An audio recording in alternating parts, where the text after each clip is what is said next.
Hello my dear learners, welcome to IAS short short. मेरा नाम है मयूरी भागवानी और आज की डेट है 19 सितंबर। 19 सितंबर की जितनी भी इम्पोर्टेंट न्यूज़ है उन सभी को आज एनालाइज करेंगे आज के डेली न्यूज़ एनालिसिस में। साथ ही द हिंदू और इंडियन एक्सप्रेस दोनों ही पेपर्स की न्यूज़ को आज हम डिस्कस करने वाले हैं। तो आगे बढ़ते हैं और आप सभी के लिए ये क्वेश्चन है जिसका आंसर आपको देना है कमेंट सेक्शन में। कमेंट बॉक्स में अपने आंसर्स छोड़ के जरूर जाना। और ये जो क्वेश्चन है ये हमारे प्रीवियस क्वेश्चन से है, हिस्ट्री का टॉपिक अभी हमारा चल रहा है, तो इसमें ही जो 2022 में जो पेपर आया है उससे रिलेटेड ये प्रीवियस क्वेश्चन है। तो इसको जरा पढ़ना और इसे अटेम्प्ट करना जरूर और इसका आंसर कमेंट सेक्शन में जरूर से देना। ओके, आगे बढ़ते हैं। और देखो, आप मुझसे इन सभी मीडियम्स के थ्रू कनेक्ट कर सकते हो, चाहे तो Telegram channel, mail ID, Instagram, Twitter, इन सभी के थ्रू कनेक्ट कर सकते हो। कोई भी क्वेरी हो आपकी regarding UPSC, you can always connect with me, you can always drop me a text either on telegram or on twitter or on instagram, wherever you want. okay, mail पे भी आप अपनी क्वेरीज लिख सकते हो। और ये वाला जो टेलीग्राम चैनल है ना मयूरी भागवानी, इसे जरूर से ज्वाइन कर लेना।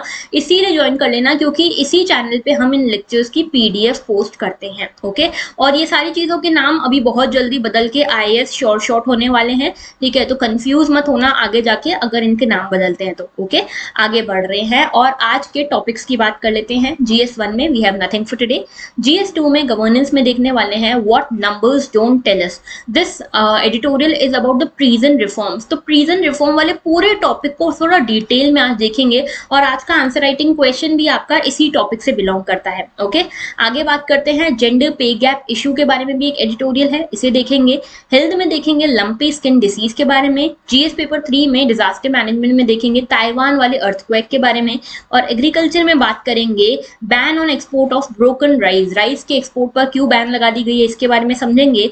एनवायरमेंट में सबल बर्निंग के बारे में एक आर्टिकल आया है, इसको देखेंगे। एंड GS4 पेपर में हमारे पास है सोशल इंजीनियरिंग। ओके, तो आगे बढ़ते हैं और हमारा पहला आर्टिकल आज का देखते हैं।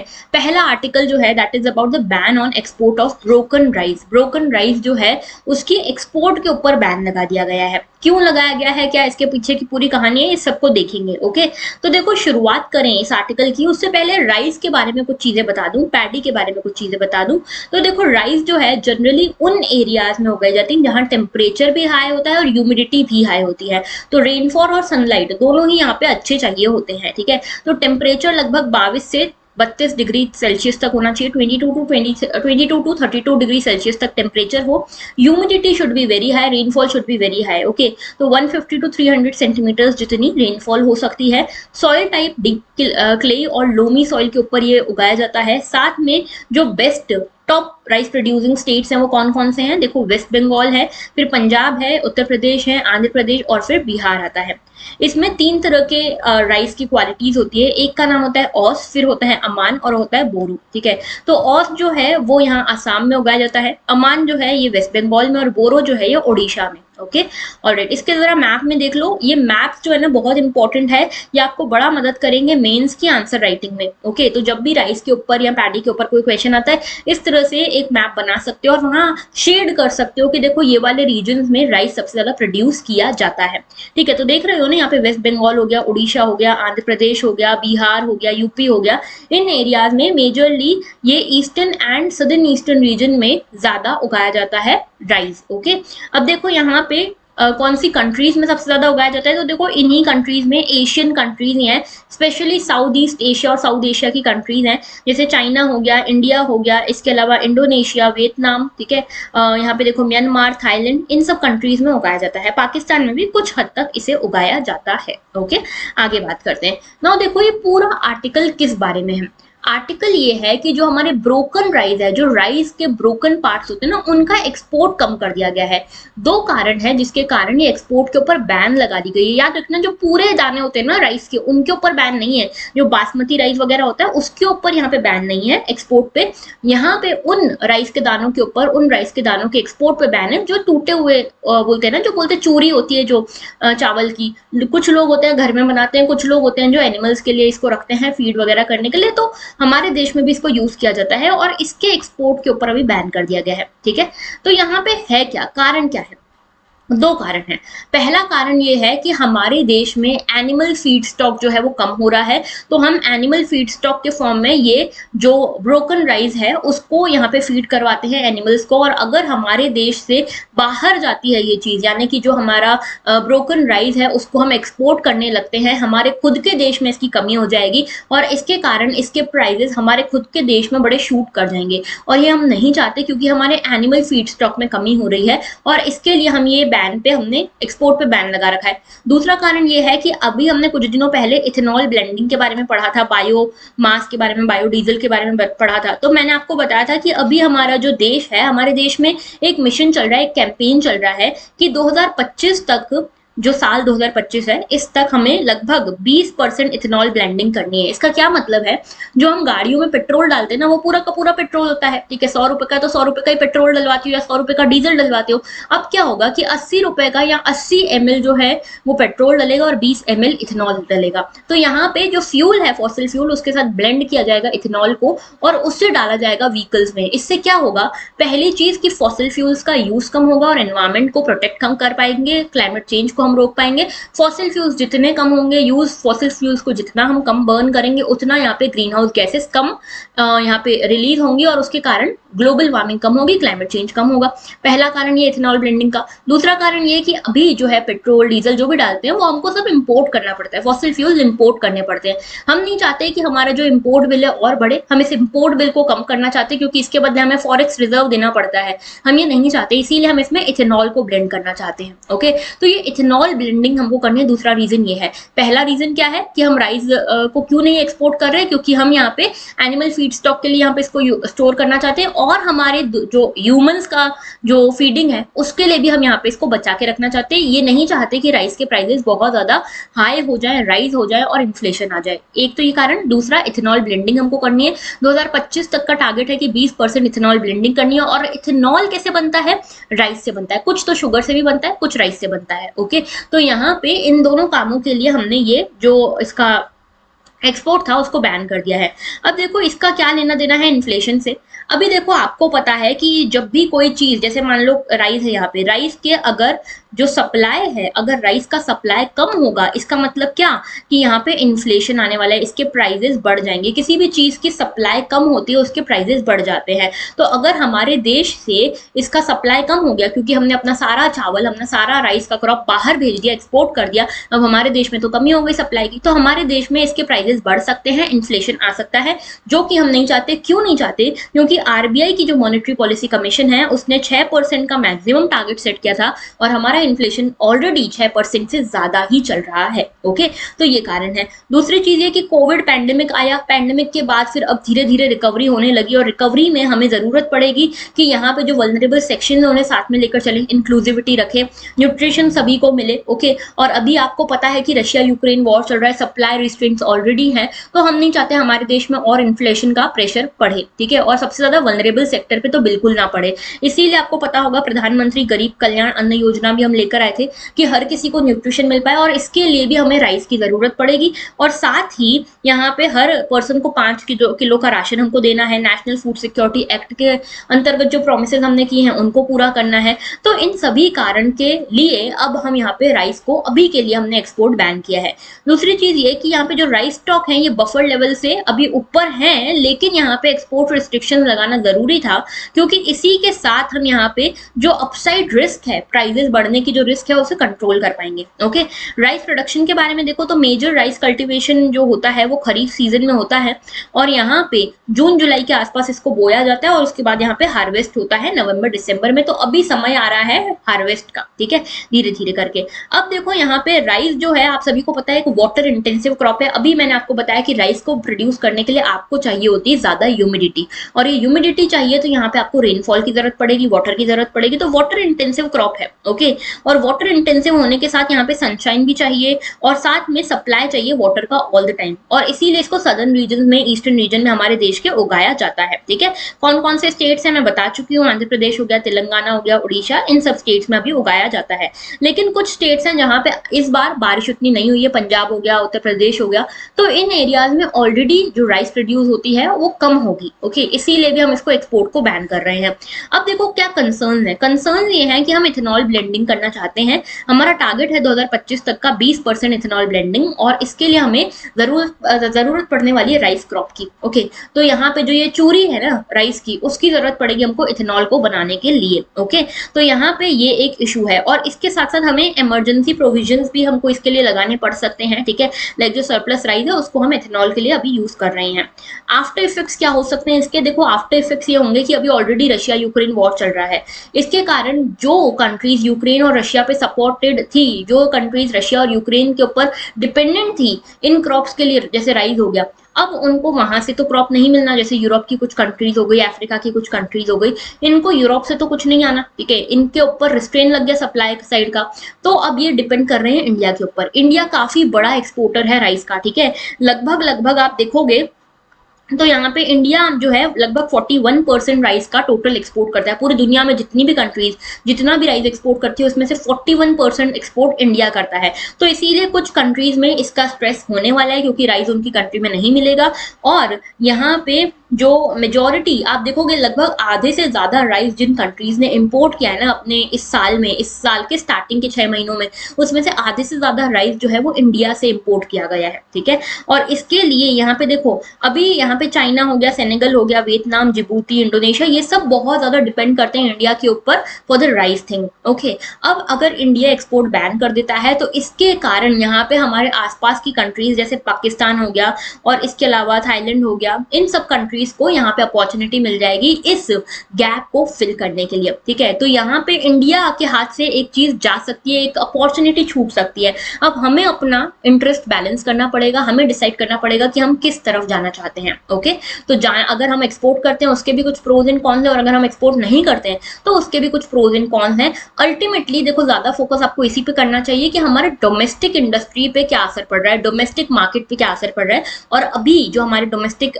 मार्केट की हालत है उसको देखते हुए ये राइस एक्सपोर्ट बैन जो है ये एक्सपर्ट्स के हिसाब से सही चल रहा है। ओके, आगे बात करते हैं। नेक्स्ट इशू है हमारा पावरफुल अर्थक्वेक्स इन ताइवान। तो देखो, ताइवान जो है चाइना से लगा हुआ एक आइलैंड है, यहाँ पे बहुत ही खतरनाक, बहुत ही हॉरिफाइंग से अर्थक्वेक ट्रेमर्स देखने को मिले हैं। ठीक है, लगभग आप देखोगे 6.8 मैग्नीट्यूड के, 6.8 रिक्टर स्केल के आपको यहाँ पे अर्थक्वेक के ट्रेमर्स देखने को मिले हैं। 400 टूरिस्ट की जान यहाँ पे खतरे में आ गई थी। ठीक है, बहुत ही अभी देखोगे ट्विटर वगैरह पे बहुत वायरल हो रहे हैं ताइवान के ये अर्थक्वेक के वीडियोस। तो अगर आप देखोगे आपको समझ में आएगा कितना डेंजरस ये अर्थक्वेक आया था। तो पहले तो ताइवान की जरा लोकेशन देख लो। ठीक है, आपको पता है कि इंडियन ओशन के बहुत करीब पड़ता है, पैसिफिक और इंडियन ओशन के बीचों बीच ताइवान जो है वो लाई करता है, एक आइलैंड कंट्री है। ओके, और देखो यहाँ पे एक चीज और यहाँ पे ध्यान देना, अभी हम क्लाइमेट चेंज वगैरह की बात कर रहे हैं, याद रखना क्लाइमेट चेंज जो है, एक्सट्रीम इवेंट्स जो है, डिजास्टर्स वगैरह जो है, सबसे ज्यादा अफेक्ट करते हैं इस तरह की छोटी स्मॉल आइलैंड कंट्रीज को। और इसीलिए पाकिस्तान हो गया या ताइवान हो गया, ये बार बार इस चीज की डिमांड करते हैं कि हमें क्लाइमेट चेंज के ऊपर रोक लगानी चाहिए। ओके, तो आगे बात करते हैं। देखो, ताइवान की जरा लोकेशन देखो, ये है हमारा ताइवान। ताइवान से गुजर रही है ये लाइन, कौन सी है ये लाइन? ट्रॉपिक ऑफ कैंसर है। याद रखना, ताइवान के बीचों बीच से ट्रॉपिक ऑफ कैंसर गुजरती है। यहाँ देखो, यहाँ आता है चाइना, इसके साथ यहाँ पे देखो, इसके नीचे इधर आएगा हांगकांग का स्पेशल एडमिनिस्ट्रेटिव रीजन। ओके, और इसके साथ देखो बीच में आ रहा है ताइवान स्ट्रेट। ओके, ऊपर है ईस्ट चाइना सी, नीचे है साउथ चाइना सी। ओके, और इसके आसपास देखो यहाँ पे ये लुजोन स्ट्रेट आता है। लुजोन स्ट्रेट जो है वो ताइवान को अलग करता है फिलीपींस से। ठीक है, तो फिलीपींस और ताइवान के बीच में जो स्ट्रेट आता है उसको हम कहते हैं लुजोन स्ट्रेट। ओके, और इसके बाद यहाँ नीचे फिलीपींस आता है। Location should be very very clear. Okay, आगे बात करते हैं। तो देखिए, अब अर्थक्वेक की बात कर लेते हैं कि ये अर्थक्वेक क्या है, कैसे आता है, इन सब चीजों के ऊपर बात कर लेते हैं। तो देखो, अर्थक्वेक के बारे में आपने ज्योग्राफी में पढ़ा होगा, डिजास्टर मैनेजमेंट में भी पढ़ा होगा। अर्थक्वेक जो होता है बेसिकली क्या होता है, एक नेचुरल इवेंट होता है जिसमें अर्थ जो है ना, अर्थ शेक करने लग जाते हैं, ट्रेमर्स आपको फील होने लगते हैं। यहाँ पे होता क्या है, बेसिकली जो अर्थ है, अर्थ का जो ये अर्थ है, अर्थ के ऊपर ये प्लेट सिस्टम है। ठीक है, ये प्लेट्स के फॉर्म में अर्थ का जो लिथोस्फीयर है वो डिवाइडेड है। ये प्लेट्स में से जहां से भी फॉल्ट्स होते हैं ना, बीच में जहां पे भी गैप्स होती है, वहां से ये एनर्जीज रिलीज करती हैं। ठीक है, एनर्जीज रिलीज होती हैं, और ये एनर्जीज जो हैं ये सिस्मिक वेव के फॉर्म में यहाँ पे ट्रैवल करती हैं। और सिस्मिक वेव्स जब बाहर आने की कोशिश करती हैं, इन सिस्मिक वेव्स के कारण अर्थ के प्लेट्स में मूवमेंट होता है, that leads to earthquake, tremors होते हैं। ठीक है, तो ये जो वाइब्रेशन होता है उन्हें सीस्मिक वेव्स कहते हैं और इन्हीं के कारण अर्थक्वेक्स आते हैं। इनको जो यहाँ पे इंस्ट्रूमेंट्स जो यहाँ पे इनको रिकॉर्ड करते हैं सीस्मिक वेव्स को, इसको सीस्मोग्राफ कहा जाता है, ठीक है। अच्छा, दो चीजें और याद रखना, दो तरह से आप अर्थक्वेक को यहाँ पे मेजर करते हो। एक तो होती है इसका मैग्नीट्यूड और दूसरी होती है इसकी इंटेंसिटी। अर्थक्वेक का एक मैग्नीट्यूड होता है और दूसरी होती है इंटेंसिटी। मैग्नीट्यूड को आप यहाँ पे मेजर करते हो वाया अ रिक्टर स्केल, ठीक है। रिक्टर स्केल के थ्रू आप इसको मेजर करते हो, जो कि 0 to 10 के स्केल पे होती है। और इंटेंसिटी जो होती है उसको आप मर्कैली स्केल के हिसाब से यहाँ पे मेजर करते हो, और इसकी जो रेंज होती है that is from 1 to 12। Okay, तो 1 to 12 होती है मर्कैली स्केल की रेंज, और हमारी जो रिक्टर स्केल है उसकी रेंज होती है क्या, 0 to 10। और अभी वाला जो हमारा अर्थक्वेक आया है उसको 6.8 रिक्टर स्केल पे मेजर किया गया है। ओके, अच्छा, इसके अलावा देखो जो लोकेशन, जैसे मान लो यहाँ पे, जैसे मान लो ये है अर्थ का कोर, ओके, और यहाँ पे एकदम यहाँ पे एनर्जी रिलीज हुई है, तो ये वाला जो पोर्शन है ना, ये वाला पोर्शन, ये वाला पॉइंट को बोला जाएगा हाइपोसेंटर। Okay, hypocentre. और इसी के जस्ट ऊपर जो अर्थ के ऊपर सरफेस लग रही है इसको कहा जाता है एपीसेंटर। ओके, तो ये है हाइपोसेंटर और ये है एपीसेंटर। ओके, और इसके साथ यहाँ पे एक सर्कम पैसिफिक सिस्मिक बेल्ट है, जो पूरे पैसिफिक ओशन के आसपास इस तरह की एक बेल्ट है, जो सबसे ज्यादा प्रोन है अर्थक्वेक और वोल्केनोस के लिए। क्यों? क्योंकि यहाँ पे जो हमारी प्लेट्स हैं वो काफी वोलेटाइल, काफी ज्यादा डिस्टर्ब है, अनस्टेबल है। ओके, तो इसे रिंग ऑफ फायर भी कहा जाता है। ये बेल्ट कहाँ पे एग्जिस्ट करता है? ये बेल्ट जो है टेक्टोनिक प्लेट्स की बाउंड्रीज पे एग्जिस्ट करता है, इसीलिए यहाँ पे बार बार सबडक्शन, और यहाँ पे जो सबडक्शन के साथ साथ सिंकिंग वगैरह ये सब होता रहता है प्लेट्स के बीच में, और इसीलिए इन एरियाज में अर्थक्वेक वोल्केनोज ज्यादा आते हैं। ठीक है, तो जरा देखो सर्कम पैसिफिक बेल्ट जो है या रिंग ऑफ फायर जो है, ये देख रहे हो, ये है पैसिफिक ओशन। ओके, ये पैसिफिक ओशन है, और पैसिफिक ओशन के ये देखो यहाँ से इस तरह से इसको बोलते हैं पूरी रिंग ऑफ फायर। ठीक है, तो यहाँ देख रहे हो, ये आता है ताइवान। ठीक है, यहाँ आता है ताइवान। ताइवान के साथ यहाँ देखो जापान हो गया, इंडोनेशिया हो गया, ये सबसे ज्यादा प्रोन एरिया है for the earthquake and volcano kind of things. Okay, इसके लिए यहाँ पे इसको बोलते हैं रिंग ऑफ फायर। बहुत ज्यादा इंपॉर्टेंट, याद रखना। और ये मैप जो है ना, ये बनाने की कोशिश जरूर करना। इस तरह के मैप आपको काफी ज्यादा मदद दे सकते हैं आपकी मेंस की आंसर राइटिंग में। ओके, क्लियर है? आगे बात करते हैं। तो देखो नेक्स्ट इशू है, Punjab farmers demand aid to stop stubble burning. तो देखो पहली बात तो समझो सबल बर्निंग क्या होता है। सबल बर्निंग का मतलब ये होता है कि देखो मान लो ये आपका खेत है, ठीक है, मान लो मैं एक फार्मर हूँ, ये मेरा खेत है, मैंने यहाँ पे एक क्रॉप उगाई, ठीक है, क्रॉप नंबर 1 उगाई मैंने, ठीक है, क्रॉप नंबर 1 उगाई मैंने, मान लो वीट उगाई, ठीक है, वीट उगाने के बाद क्या किया मैंने कि ये वीट उगा के बाद में हार्वेस्ट कर ली। अब ये हार्वेस्ट कैसे करूंगी, मेरे पास बहुत ज्यादा मशीनें नहीं है, तो मैं यहाँ पे इनको काटूंगी, मैनुअली हार्वेस्ट करूंगी। मैनुअली जब हार्वेस्ट करूंगी तो नीचे ये इस तरह के डंठल रह जाते हैं, ठीक है, ये डंठल रह जाते हैं। अब जब तक ये डंठल मैं हटाऊंगी नहीं, तब तक मैं दूसरा क्रॉप कैसे यहाँ पे सो कर पाऊंगी। अब दूसरा क्रॉप मेरे को राइस का, मुझे राइस यहाँ पे दूसरा क्रॉप उगाना है, कैसे उगाऊं, क्योंकि यहाँ पे तो डंठल डंठल रह गए हैं। अब दो ऑप्शन है, यहाँ तो पहला ये डंठल को रिमूव करूं, मैं किसी आदमी को लगाऊं, किसी को पैसे दूं और बोलूं जाओ भाई ये डंठल रिमूव करो, उसके बाद में ये क्रॉप दूसरा लगा पाऊंगी। या फिर दूसरा रास्ता, आसान रास्ता ये है कि ये पूरे खेत में एक बार हार्वेस्ट कर लिया ना मैंने पहला क्रॉप, उसके बाद पूरे खेत में आग लगा दूं। आग लगाने से क्या होगा, ये सारे डंठल हट जाएंगे, क्रॉप ये जो प्लेन हो जाएगा एक तरह से पूरा लैंड, और इसके ऊपर मैं दूसरा क्रॉप यहाँ पे उगा सकती हूँ।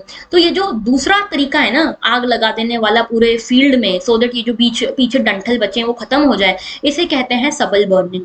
ठीक है, सबल बर्निंग। अब लोग ऐसा क्यों करते हैं, ये फार्मर्स सबल बर्निंग क्यों करते हैं? क्योंकि एक तो देखो उनको पैसा देना पड़ता है अगर मैनुअली आपको क्लियर करानी फील्ड, तो दूसरा यहाँ पे उनके पास टाइम इतना नहीं होता, क्रॉप 1 और क्रॉप 2 के बीच में इतना टाइम नहीं मिलता कि ये इसको मैनुअली कर पाए, और ना ही इनके पास इतनी बड़ी मशीन है, तो यहाँ पे आग लगा देते हैं फार्मर्स। लेकिन इसके कारण काफी ज्यादा पॉल्यूशन हो जाता है, स्पेशली नॉर्थ इंडिया और दिल्ली वाले रीजन में बहुत ज्यादा जो पॉल्यूशन होता है, one of the biggest reason behind that air pollution is this stubble burning.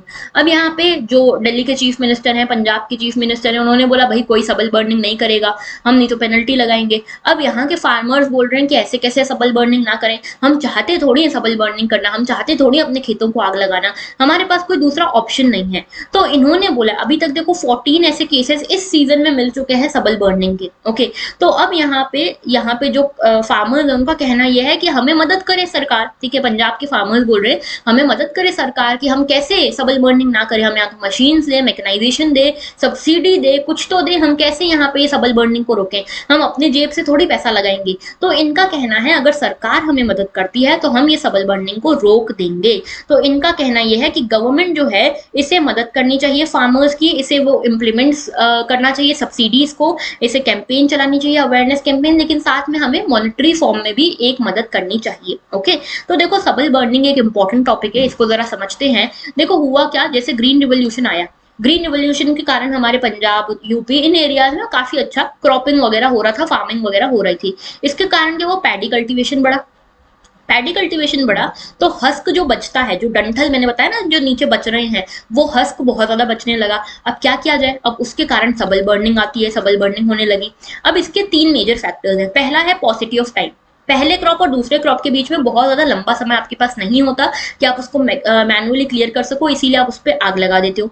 दूसरा है स्कार्सिटी ऑफ लेबरर्स, लेबरर्स ही नहीं है। लेबरर्स कैसे नहीं है कि गांव में मान लो किसी रूरल एरिया में यहाँ पे ये फार्म है, अब यहाँ पे मान लो कोई आदमी जिसके बड़े अच्छे इंटेंशन है, एनवायरमेंटल फ्रेंडली आदमी है, एनवायरमेंटल एथिक्स बहुत अच्छे हैं, वो बोलेगा कि ठीक है मैं चलो मैनुअली इसको हटा देता हूँ, तो मुझे कोई लेबरर तो चाहिए। सारे लेबरर्स मनरेगा में लगे हुए हैं, ठीक है, मनरेगा में उन्हें अच्छा यहाँ पे वेज मिल रहा है तो वहीं लगे हुए हैं, कोई आना ही नहीं चाहता, ठीक है, क्लियर करने, तो लेबरर्स की कमी है। और इसके अलावा जो क्रॉप रेसिड्यू मैनेजमेंट है ना वो भी नहीं हो पा रहा, अवेयरनेस ही नहीं है लोगों में, ठीक है, तो ये मेजर फैक्टर्स है।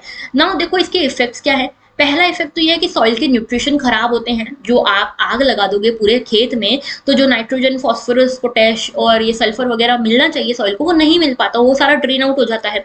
दूसरा एनवायरमेंटल पॉल्यूशन होता है, स्मॉग बनता है, हेल्थ इश्यूज होते हैं। और डब्ल्यूएचओ ने 2018 की रिपोर्ट में ये भी कहा है कि दिल्ली जो है 6th मोस्ट पॉपुलेटेड पॉल्यूटेड यहाँ पे सिटी है, तो ये पॉल्यूशन के पीछे एक बड़ा कारण सबल बर्निंग भी है। ओके, नाउ देखो इसके लिए क्या किया जा सकता है। किया ये जा सकता है कि यहाँ पे एक तो रिमोट सेंसिंग सैटेलाइट्स जैसी चीजों का यूज करें टू मॉनिटर कि कहाँ पे सबल बर्निंग हो रही है, कहाँ पे नहीं हो रही है। अगर हम मॉनिटर कर पा रहे हैं तो फिर पेनल्टी लगाएं, जो लोग भी सबल बर्निंग में इन्वॉल्व है उनमें उनको पेनल्टी लगाएं, अवेयरनेस स्प्रेड करें। साथ में यहाँ पे एनवायरमेंटल पोल्यूशन कंट्रोल अथॉरिटी जो है वो ग्रेडेड एक्शन रिस्पॉन्स प्लान के साथ आई है, जिसमें कई सारे मेजर्स ऐसे हैं जिसके थ्रू आप सबल बर्निंग को रोक सकते हो। सब्सिडीज आप दो क्रॉप रेसिड्यू के ऊपर, यानी कि जैसे मान लो कोई डंठल बच गए, राइस हस्क बच गए, तो इसको आप फिर लाइफ स्टॉक को फीड करने के लिए यूज कर सकते हो, तो इसको यहाँ पे सेल कर सको आप, ठीक है, तो इसके लिए सब्सिडीज आपको मिले। ओके, और साथ में इसकी मार्केटिंग और इसकी प्रोक्योरमेंट के लिए भी यहाँ पे कुछ काम सरकार करे, मदद करे। ओके, इसके अलावा यहाँ पे जो मनरेगा है, मनरेगा को हम यूज कर सकते हैं कि मनरेगा में जो लेबरर्स हमने लगाए थे उनको बोला है कि तुम तालाब बनाओ, तुम टॉयलेट बनाओ, उसकी जगह उन मनरेगा लेबरर्स को यहाँ पे प्रमोट किया जाए, उन्हें ये बोला जाए कि भाई जाओ तुम इस आदमी की जो फील्ड पे हस्क है या सबल बची हुई है उसे क्लियर करो, ठीक है, सरकार तुम्हें पैसे देगी। इस तरह से एक इनिशिएटिव तो लिया ही जा सकता है। दूसरी चीज यहाँ पे इंडस्ट्रीज के साथ कोलैबोरेट करवाया जाए, जैसे टेक्सटाइल इंडस्ट्री हो गई, सीमेंट इंडस्ट्री हो गई, इन्हें जो हस्क बच जाता है, एंड का डंठल जो बच जाते हैं, सबल जो बच जाता है वो बेचा जा सकता है, तो फार्मर्स के पास पैसा भी मिल जाएगा, उस वेस्ट के जिसको वो जला रहे हैं उसका पैसा उनको मिलेगा, और यहाँ पे इंडस्ट्री की भी डिमांड पूरी हो जाएगी, इंडस्ट्री भी इको फ्रेंडली तरीके से चल पाएगी। ओके, तो ये सारी चीजें हैं जिससे फार्मर्स जो है वो बेनिफिट पा सकते हैं। ओके, ऑलराइट, आगे बात करते हैं नेक्स्ट इशू की, lumpy skin disease. Lumpy skin disease already मैं डिस्कस कर चुकी हूँ, लंबा टाइम हो गया इसीलिए मैं फिर से डिस्कस कर रही हूँ।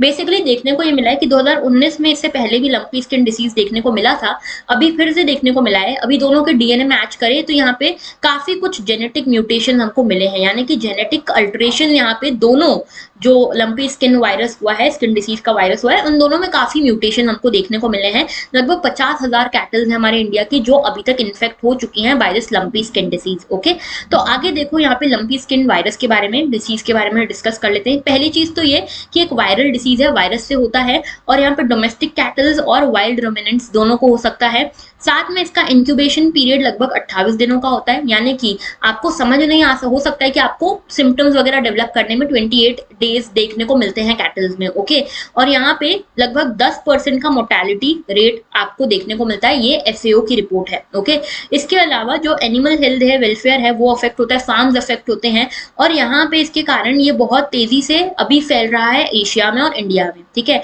इसमें मेनली जो वेक्टर्स होते हैं ना जो स्प्रेड करते हैं, वो कौन से वेक्टर्स हैं? ब्लड फीडिंग एंथ्रोपॉड वेक्टर्स हैं, ठीक है, जैसे मॉस्किटोज हो गए, बाइटिंग फ्लाइज हो गई, टिक्स हो गई, ये सब। ओके, और जैसे यहाँ पे देखो बाइटिंग फ्लाइज मॉस्किटोज, ये सब जो है डेयरी कैटल्स पे जाती है, बफेलोज पे जाती है और इन्हें इन्फेक्ट करती है लंपी स्किन डिसीज से। ओके, अब देखो लंपी स्किन डिसीज जो है इसके बारे में कुछ चीजें हैं कि ये सबसे पहले एक एपिडेमिक के फॉर्म में सामने आया था इन जाम्बिया। जाम्बिया कहाँ है? अफ्रीका में, अफ्रीकन कॉन्टिनेंट में है। 1929 में सबसे पहले इसको देखा गया। इसके बाद देखो यहाँ पे ऐसा समझ में आया तब कि यहाँ पे शायद पॉइजनिंग हुई है या हाइपर सेंसिटिविटी हो गई है, कोई चीज से एलर्जी हो गई है, लेकिन धीरे धीरे चीजें समझ में आई कि नहीं, ये एक वायरल इन्फेक्शन है। ओके, और यहाँ पे मोर्टेलिटी रेट 10% से कम होता है, यानी कि अगर मान लो 100 गायों को ये डिसीज हुआ है तो यहाँ पे 10 से कम की ही डेथ होनी चाहिए। ओके, और इसके अलावा सिम्टम देखो, फीवर हो गया, फ्लूइड एक्सक्रीशन हो गया आईज और नोज से, इसके अलावा माउथ से सलाइवा निकलना हो गया, ब्लिस्टर्स होना, बॉडी पे पूरे छाले पड़ जाना, ठीक है। इसके अलावा जो प्रॉब्लम है मिल्क प्रोडक्शन में या फिर भूख ना लगना कैटल का, ये सब जो है सिम्टम्स है लंपी स्किन डिसीज के। इसके लिए वैक्सीनेशन जो है वो है, वैक्सीनेशन इसका कवर्ड होता है under livestock health and disease control programme of India. इसके साथ कोई भी स्पेसिफिक एंटीवायरल ड्रग इसके लिए नहीं है, सिर्फ सपोर्ट, यहाँ पे सपोर्टिंग ट्रीटमेंट है इसका, ठीक है, कि अगर जैसे छाले हो रहे हैं कैटल के बॉडी पे तो उसको ठीक करने के लिए, या फिर अगर फीवर है तो उसको ठीक करने के लिए, कोई प्रॉपर एक क्योर नहीं है इसके लिए, सपोर्टिव ट्रीटमेंट यहाँ पे अवेलेबल है। ओके, आगे बात करते हैं। नेक्स्ट इशू है हमारा online dispute resolution is an example of social engineering. तो देखो यहाँ पे ये बोला गया है कि लगभग 16 मिलियन डिस्प्यूट हमारे अभी ऑन बोर्ड हैं ऑनलाइन डिस्प्यूट रेजोल्यूशन पे, और यहाँ पे नीति आयोग का आइडिया था। बेसिकली देखो ये नंदन नीलेकानी जी हैं, ठीक है, और इन्होंने ये कहा है कि अभी बहुत सारे लीगल डिस्प्यूट्स होते हैं ना लोगों के बीच में, जैसे वेजेस को लेकर हो गया या प्रॉपर्टी को लेकर हो गया, इन सबको कोर्ट में ना ले जाया जाए, और यहाँ पे एक अल्टरनेटिव, एक ऑनलाइन डिस्प्यूट रेजोल्यूशन सिस्टम है, इसके थ्रू हम सॉर्ट कर सकते हैं। बेसिकली कम्युनिटी के पार्टिसिपेशन के थ्रू इसको सॉल्व किया जा सकता है, और ये एक तरह की सोशल इंजीनियरिंग का एग्जाम्पल है। तो ये सोशल इंजीनियरिंग क्यों रखा है मैंने इस आर्टिकल को यहाँ पे, ये एथिक्स से रिलेटेड है, ठीक है, एथिक्स से। ये social engineering is kind of persuasion. आपने पढ़ा होगा हमारा जो सेकेंड यूनिट है एटीट्यूड की, एथिक्स में, एटीट्यूड में एक टॉपिक आता है परसुएशन एंड सोशल कंट्रोल, ठीक है। मतलब कि आप अपने एटीट्यूड से, आप अपनी क्रेडिबिलिटी से, आप अपनी ऑथेंटिसिटी से सामने वाले के एटीट्यूड को बदल सकते हो, धीरे धीरे उसे कन्विंस कर सकते हो, परसुएड कर सकते हो। Such kind of thing is known to be social engineering. Social engineering is one of the form of persuasion. Okay, अब इसके पॉजिटिव फॉर्म्स भी होते हैं, इसको पॉजिटिवली आप यूज कर सकते हो और नेगेटिवली भी यूज कर सकते हो। इसका मतलब ये है कि आप सामने वाले के थॉट प्रोसेस को बनाते हो, धीरे धीरे करके उसे मैनिपुलेट भी कर सकते हो, ये एक नेगेटिव चीज हो गई, और धीरे धीरे उसे अवेयर करा सकते हो कि देखो भाई ये भी यहाँ पे ऑप्शन है, ठीक है। तो सोशल इंजीनियरिंग जो है एक तरह का इनफॉर्मल सिस्टम बन जाता है, जहां पे आपको लीगल इश्यूज को कोर्ट तक ले जाना नहीं पड़ता, आप ऑनलाइन डिस्प्यूट रेजोल्यूशन कर लेते हो। ओके, तो एक तरह का अल्टरनेटिव डिस्प्यूट रेजोल्यूशन सिस्टम है, जिसके कारण अभी देखो अभी 100 कंपनीज से ज्यादा इसको अपना रही हैं, और एक अभी आजीविका ब्यूरो एक एनजीओ जैसा है, और ये लेकर आया कि यहाँ पे ये ऑनलाइन डिस्प्यूट रेजोल्यूशन होने लगा। इसमें समझा बुझा कर डिस्प्यूट को रिजोल्व करने की कोशिश होती है। तो लगभग 3000 वेज डिस्प्यूट से जिसको इसी सिस्टम के थ्रू यहाँ पे निपटाया गया। तो कई सारे बेनिफिट्स इसके हैं, एक तो परसुएशन हो जाता है, सोशल इंजीनियरिंग हो जाती है, एटीट्यूड चेंज हो जाता है, साथ में जुडिशरी के ऊपर कम बर्डन आता है, सोशल इंटीग्रेशन होता है, हार्मनी बढ़ती है सोसाइटी में, ये सारे इश्यूज इसके साथ जुड़े हुए हैं। ओके, आगे बात करते हैं। नेक्स्ट इशू है हमारा एडिटोरियल का, what numbers don't tell us. तो बेसिकली देखो इस पूरे आर्टिकल में बात हो रही है प्रिजन रिफॉर्म्स की।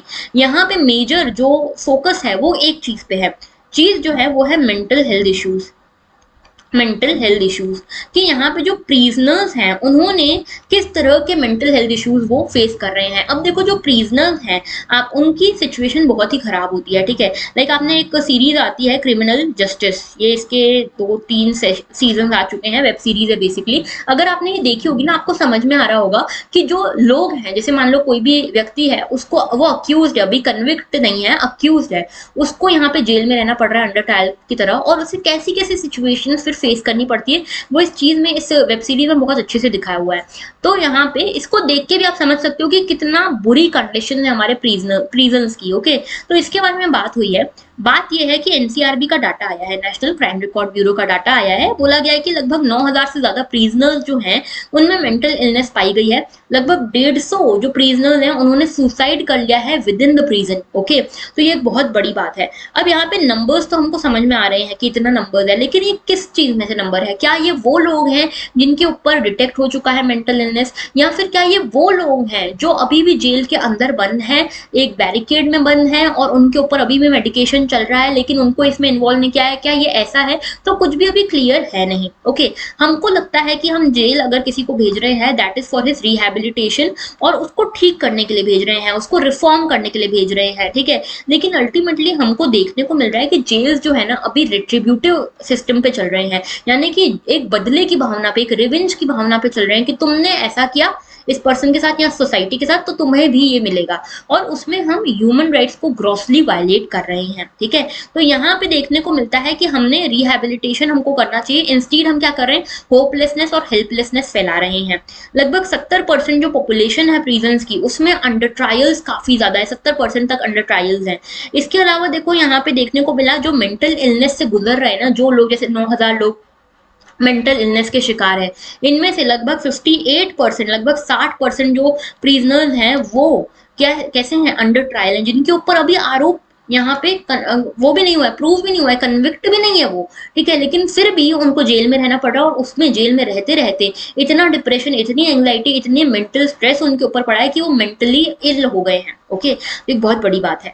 और इसके साथ देखो यहाँ पे लगभग 60% डेथ रो प्रिजनर्स जो हैं वो भी अभी मेंटल इलनेस का शिकार हुए हैं। और यहाँ पे देखो मेंटल इलनेस तो एक चीज है, इसके साथ जुड़ी हुई बहुत सारी चीजें हैं, सिर्फ ऐसा नहीं कि मेडिकेशन से रिलेटेड ये चीज है, इसके साथ सोशल सपोर्ट का एब्सेंस होना, वायलेंस होना, डिस्ट्रेस होना, डिस्पेयर होना, ये भी कुछ इश्यूज है जो यहाँ पे प्रिजन्स के साथ जुड़े हुए हैं ना। देखो नेशनल मेंटल हेल्थ पॉलिसी जो है वो बात करती है कि प्रिजनर्स जो है सबसे ज्यादा वल्नरेबल सेक्टर है मेंटल हेल्थ को लेकर। ओके, और इसके लिए हमें क्या करना चाहिए, देखो यहाँ पे प्योरली मेडिकल अप्रोच काम नहीं आएगी, यहाँ पे हमें थोड़ा इसके दूर जाना पड़ेगा, इसके बियॉन्ड जाना पड़ेगा, और इसके लिए हमें मेंटल हेल्थ को देखना पड़ेगा स्ट्रक्चरल पर्सपेक्टिव से, सोशल पर्सपेक्टिव से। ओके, अब यहाँ पे देखो कुछ चीजें, जैसे अगर आप किसी को बंदी बनाते हो, किसी को कैद करते हो जेल में, प्रिजन में, तो कुछ चीजें होती है कि यहाँ पे लिबर्टी खत्म हो जाती है, क्लोज कॉन्टैक्ट जो है आपका अपनी फैमिली के साथ, अपने लव्ड वंस के साथ खत्म, ऑटोनॉमी खत्म, ये सब चीजें खत्म हो जाती है। और इसके साथ आ जाता है डिस्ट्रेस। ये डिस्ट्रेस को आप सिर्फ मेडिकल टर्म्स में ठीक नहीं कर सकते, इसके लिए आपको और भी दूसरी चीजों को यहाँ पे यूज करना पड़ेगा। ओके, तो ओवर क्राउडिंग हो गया, वायलेंस हो गया, इनको आप यहाँ पे एड्रेस करो। अगर आपको प्रिजन्स में ठीक करना ये चीज, तो ओवर क्राउडिंग को कम करना पड़ेगा, वायलेंस को कम करना पड़ेगा। और ये नहीं सोच सकते हम कि किसी भी तरह का वायलेंस हो लेकिन चलता है, मेंटल हेल्थ पे कोई इशू नहीं आएगा। मेंटल हेल्थ पे इशू आता है। देखो वायलेंस एक तो जो प्रिजन स्टाफ है उनके और जो प्रिजनर्स हैं उनके बीच में होता है, क्योंकि एक सस्पिशन सा रहता है इनके बीच में, और दूसरा जो प्रिजन के इनमेट्स हैं, प्रिजनर्स हैं, वो उनके बीच में भी वायलेंस बहुत होता है, तो ये एक इशू है। ओके, इसके अलावा एक मिसट्रस्ट, एक फियर वाली जो भावना है वो एग्जिस्ट करती है प्रिजन में। ओके, जिसके कारण और ज्यादा डिसएम्पावरमेंट और ज्यादा डिसएनफ्रेंचाइजमेंट हो रहा है। ओके, तो अभी हमको करना क्या चाहिए, करना ये चाहिए कि हमें थोड़ा सा एम्पैथेटिक होना चाहिए, थोड़ा सा केयरिंग बनाना चाहिए पूरे प्रोसेस को। ओके, और यहाँ पे जो सुसाइड्स हैं या मेंटल इलनेस है इसको अब यहाँ पे एड्रेस करना बहुत जरूरी है, ठीक है। यहाँ पे चॉइसेस जो है, यहाँ पे जो मेंटल हेल्थ से रिलेटेड जो चॉइसेस है, मतलब कि प्रिजनर्स को यहाँ पे खुल के अपनी बात रखने का एक मौका मिले, उनको भी एक आवाज दी जाए, एक वॉइस दी जाए कि अगर आपको कोई प्रॉब्लम है आप बता सको। ओके, तो ये कुछ इश्यूज हैं। लेकिन प्रिजन रिफॉर्म्स के बारे में मैंने कुछ और एक स्लाइड सी प्रिपेयर करी आप लोगों के लिए। तो देखो सबसे पहली चीज कि प्रिजन रिफॉर्म्स की जरूरत क्या है।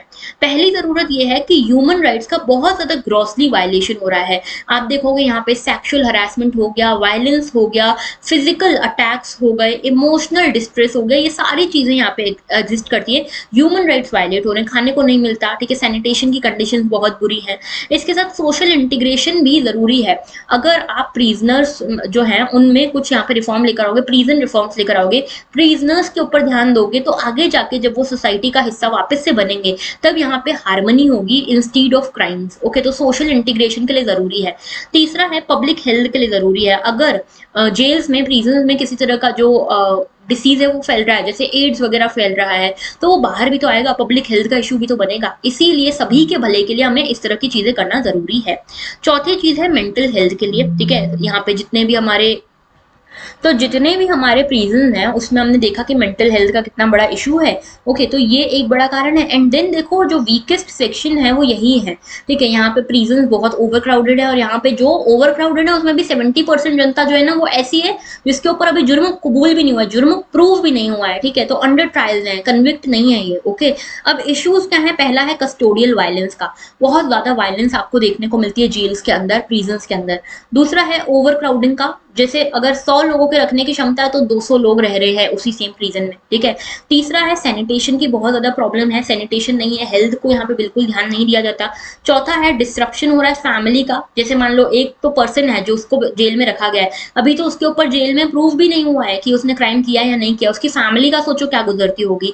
मान लो उसके ऊपर कन्विक्ट हो भी गया तो काम तो उस पर्टिकुलर पर्सन ने किया था, लेकिन उसकी फैमिली की क्या हालत हो रही है। तो फैमिली स्ट्रक्चर पूरी तरह से डिसइंटीग्रेट हो जाता है, पावर्टी एक तरह से घेर लेती है पूरी फैमिली को, और स्पेशली तब जब ब्रेड विनर हो वो जो कन्विक्ट हुआ है या जो अंडर ट्रायल है, ठीक है। तो ये बहुत बड़ा इशू है, और इसके चक्कर में क्या होता है फिर बेल्स वगैरह भी नहीं मिल पाती, क्योंकि इसमें भी आपको कुछ डिपॉजिट करना पड़ते हैं पैसे, ओके।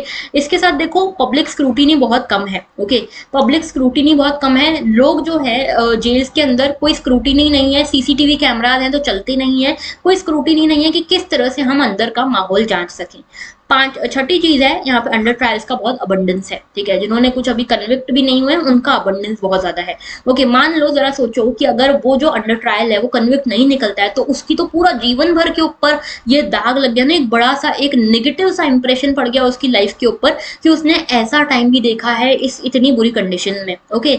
अकाउंटेबिलिटी अब हमको लाना जरूरी है पुलिस की साइड पे कि अंडर ट्रायल्स अगर है भी तो अकाउंटेबिलिटी के साथ पुलिस उनको जेल में रखे, प्रिजन में रखे, ठीक है। अगर उनके ऊपर एक्चुअल में इस तरह के बड़े आरोप लग रहे हैं या बड़ा ऐसे कोई एविडेंस मिलता है तो ही उन्हें रखा जाए जेल्स के अंतर्गत, और अगर रख भी रहे हो तो आपकी जिम्मेदारी बनती है फिर ये सुसाइड और ये डेथ्स वगैरह नहीं होनी चाहिए, कस्टोडियल डेथ्स वगैरह, ओके। दूसरी चीज ये है कि हमारा एम है रिफॉर्म करना, ना कि रेट्रीब्यूशन करना, ठीक है, ना कि रिवेंज लेना। तो ये इसके ऊपर ध्यान देना चाहिए और वैकेंसीज फिलअप करने की कोशिश हमको करनी चाहिए। हम देखते हैं कि जो जेल्स हैं, प्रिजन हैं, वहां पे स्टाफ की बहुत कमी है, तो वैकेंसीज फिलअप किया जाए। और साथ में जो कम्युनिटी बेस्ड अल्टरनेटिव है, जैसे अभी हमने देखा ना ऑनलाइन डिस्प्यूट रिजोल्यूशन, तो छोटे मोटे केस हैं तो ऑनलाइन डिस्प्यूट रिजोल्यूशन हम कर दें, ओके। अल्टरनेटिव डिस्प्यूट रिजोल्यूशन करें, और कम्युनिटी बेस्ड एंगेजमेंट यहाँ पे जरूरी है। इसके अलावा डीके बासु, ठीक है, डीके बासु अगर आप लोगों को नहीं दिख रहा हो तो इसलिए लिख देती हूँ, डीके बासु केस आया था, उसकी गाइडलाइंस यहाँ पे सुप्रीम कोर्ट ने जारी करी थी, उसको भी हमको फॉलो करना चाहिए। सीसीटीवी कैमरास हमको दुरुस्त रखना चाहिए सो दैट हम यहाँ पे पब्लिक स्क्रूटिनी रख सकें, ओके। तो ये पूरा प्रिजन रिफॉर्म्स को लेकर एक आर्टिकल है। एक और आर्टिकल है, छोटा सा एडिटोरियल है, जेंडर गैप को लेकर, जेंडर पे गैप को लेकर। तो जेंडर पे गैप के बारे में एक कभी आर्टिकल आया है, ये कहता है कि देखो हमारे देश में हम इतना आगे बढ़ रहे हैं, इतनी अच्छी कंट्री बन रहे हैं, लेकिन आज भी लेबर मार्केट जो है ना वो एक तरह से क्या है, एक तरह से अनस्टेबल है, और स्पेशली जो अनस्टेबल है वो है फॉर द विमेन, ठीक है। विमेन जो है सबसे ज्यादा भुक्तभोगी हैं इस पूरे लेबर जो आउटपुट है, इस बायस्ड लेबर आउटपुट के, ठीक है। तो देखो पूरा इशू ये है कि अभी यहाँ पे ये कोविड की बात की गई है कि कोविड के दौरान बहुत सारी महिलाएं ऐसी थी जिन्होंने अपनी जॉब खो दी, जिनके यहाँ तो वेजेस कम कर दिए गए, या फिर अल्टीमेटली ऐसा कुछ हुआ कि जो महिलाएं पहले जॉब करती थी अब वो फुल टाइम हाउसवाइफ बन गई हैं, हाउस मेकर्स बन गई हैं, अपने बच्चों का, अपने एल्डर्स का ध्यान रख रही हैं। तो एक तरह से लेबर फोर्स से किक आउट कर दिया गया है विमेन को। और ये जो चीज है ना, आप देखोगे अगर आपने पढ़ा होगा मार्क्स के बारे में, कार्ल मार्क्स के बारे में, कार्ल मार्क्स भी यही कहते हैं कि विमेन को ऐसे ट्रीट किया जाता है जैसे एक कोई रिजर्व आर्मी हो, लेबर फोर्स की रिजर्व आर्मी ऑफ लेबर, ठीक है, इस तरह से ट्रीट किया जाता है। यानी कि they are the first to be fired and the last to be hired, ठीक है। बहुत लास्ट में उनको हायर किया जाता है और बहुत पहले उन्हें फायर कर दिया जाता है, और इस बीच में भी जेंडर गैप हमेशा रहता है, ठीक है। तो ये इशू है, अभी कोविड के कारण में हमने देखा, ओके। और यहाँ पे ग्लोबल वेज रिपोर्ट जो है वो भी बताती है कि पहले क्या हो रहा था ना कि ये जेंडर गैप जो है, कि जैसे जो विमेन और मैन के बीच में जो जेंडर गैप है, वेजेस की गैप है वो पहले बहुत वाइड हुआ करती थी, अब धीरे धीरे क्लोज हो रही थी, लेकिन कोविड ने फिर हमें पीछे कर दिया और फिर हम 7% तक वापस पीछे चले गए, 7 सालों तक पीछे चले गए हैं, ठीक है। तो यहाँ पे देखो 7% हम यहाँ पे पीछे चले गए हैं जेंडर गैप को क्लोज करने के लिए। और इसमें एक सबसे बड़ा फैक्टर है डिस्क्रिमिनेशन। ऐसा नहीं कि क्वालिफिकेशन में डिफरेंस है, या ऐसा नहीं एजुकेशन में डिफरेंस है, या एबिलिटी में डिफरेंस है, मेजर जो डिफरेंस है that is for the discrimination, जो कि जेंडर्स हो गए, सेक्सेस हो गए, उनके बीच में डिस्क्रिमिनेशन हो रहा है। सेम आप काम कर रहे हो, सेम क्वालिफिकेशन है, फिर भी आपके वेजेस कम है अगर आप एक वुमेन हो तो, ठीक है। अब इसके लिए ILO जो है, इंटरनेशनल लेबर ऑर्गेनाइजेशन जो है, ये कन्वेंशन भी लेकर आई थी on the elimination of all form of discrimination against women, ठीक है। तो एक लीगल फ्रेमवर्क भी आया था, कन्वेंशन भी आया था। इसके अलावा इंडिया ने भी कई सारे एक्ट पास किए, जैसे कि वेजेस एक्ट है 1948 का, ठीक है। ठीक है, मिनिमम वेजेस एक्ट है। इसके साथ यहाँ पे देखो रेम्यूनरेशन, इक्वल रेम्यूनरेशन एक्ट है 1976 का। इसके साथ में मैटरनिटी बेनिफिट एक्ट भी आया था, ठीक है, इसको भी बढ़ाया गया। पहले 12 वीक तक यहाँ पे आपको मैटरनिटी बेनिफिट मिलता था, मैटरनिटी लीव मिलती थी, अब इसको 26 वीक का कर दिया गया और ये भी पेड लीव होगी। ओके, तो ये सब चीजें की गई हैं सो दैट ये स्किल डेवलपमेंट जो है विमेन का चलता रहे और उन्हें लेबर फोर्स से बाहर ना निकाला जाए। तो यूएन के सस्टेनेबल डेवलपमेंट एसडीजी गोल्स में जो एसडीजी गोल नंबर 8 है वो भी इसी की बात करते हैं कि प्रोडक्टिविटी हमको लानी है और इसमें विमेन और मेन को साथ में लेकर हमको चलना चाहिए। और इसीलिए इक्वल पे इंटरनेशनल कोएलिशन बनाया गया 2017 में, और ये आईएलओ, यूएन, इन सब ने मिलकर बनाया कि यहाँ पे इक्वल पे को हम प्रमोट करें मेन एंड विमेन के बीच में। और अगर हम ये करते हैं तभी हम एक्चुअल में सोशल जस्टिस की तरफ बढ़ रहे हैं, तभी हम एक्चुअल में इकोनॉमिक एंड सस्टेनेबल ग्रोथ की तरफ बढ़ रहे हैं किसी भी कंट्री, किसी भी वर्ल्ड के लिए। ओके, तो ये था पूरा आर्टिकल। नाउ ये क्वेश्चन है आप सभी के सामने जो मैंने लास्ट टाइम पूछा था एंटी डिफेक्शन लॉ के ऊपर। देखो इसका सही जवाब है बी, 2 ओनली। देखो पहला स्टेटमेंट गलत है। नॉमिनेटेड लेजिस्लेटर्स को ये ऑप्शन होता है कि आप 6 महीने में, जैसे आप आए हो ना हाउस में, 6 महीने के अंदर अंदर अगर आप यहाँ पे ज्वाइन कर लेते हो कोई पॉलिटिकल पार्टी तो आपके ऊपर डिफेक्शन नहीं लगता, एंटी डिफेक्शन लॉ नहीं लगता। अगर 6 महीने के बाद करोगे तो आप डिस्क्वालीफाई हो जाओगे। तो यहाँ पे before 6 months, with in 6 month अगर करते हो तो कोई दिक्कत नहीं है। तो ये स्टेटमेंट गलत है। सेकंड स्टेटमेंट सही है कि कोई टाइम फ्रेम नहीं है कि कब तक प्रिसाइडिंग ऑफिसर डिस्क्वालीफाई कर सकता है, डिसीजन दे सकता है, कोई टाइम फ्रेम नहीं है एंटी डिफेक्शन लॉ के अंतर्गत, इसीलिए सेकंड स्टेटमेंट ही सही है। एंड क्वेश्चंस की बात कर लेते हैं। तो देखो आज का क्वेश्चन तो ये है, in the backdrop of recent NCRB report regarding inhuman condition in the prison, critically analyze the mandate prevailing in our society and what can be done to bring an effective prison reforms in India। काफी कुछ मैंने बताया, काफी कुछ आपको खुद को सोचना है, आंसर को स्ट्रक्चर करना है। इस आंसर को लिख के भेजोगे कहाँ? भेजना है आपको इस ग्रुप पे, मयूरी भागवानी यूपीएससी। ओके, इस ग्रुप पे भेजो। और आपको यहाँ पे भी आप भेजोगे तो पीयर्स भी रिव्यू करेंगे, मैं भी रिव्यू करूंगी। और जो कल के क्वेश्चन मैंने आपसे पूछे थे कि यूपीएससी का जो मेंस का एथिक्स का पेपर है उसे आपको अटेम्प्ट करना था। जिन भी लोगों ने अटेम्प्ट किया है मैंने स्टार्ट कर दिया है उनकी कॉपीज को इवेल्युएट करके रिवर्ट बैक करना। जिनकी भी अभी तक कॉपी नहीं मिली है उनको by the end of this day, आज के रात तक में मिल जाएगी। ओके, तो keep writing, keep practising, keep the spirits high. And अब मैं आपको मिलूंगी कल। और अगर आपको ये लेक्चर अच्छा लगा है तो लाइक जरूर करना, शेयर जरूर करना, कमेंट करना मत भूलना और सब्सक्राइब करना भी मत भूलना। That was all. Thank you for watching and have a very good day.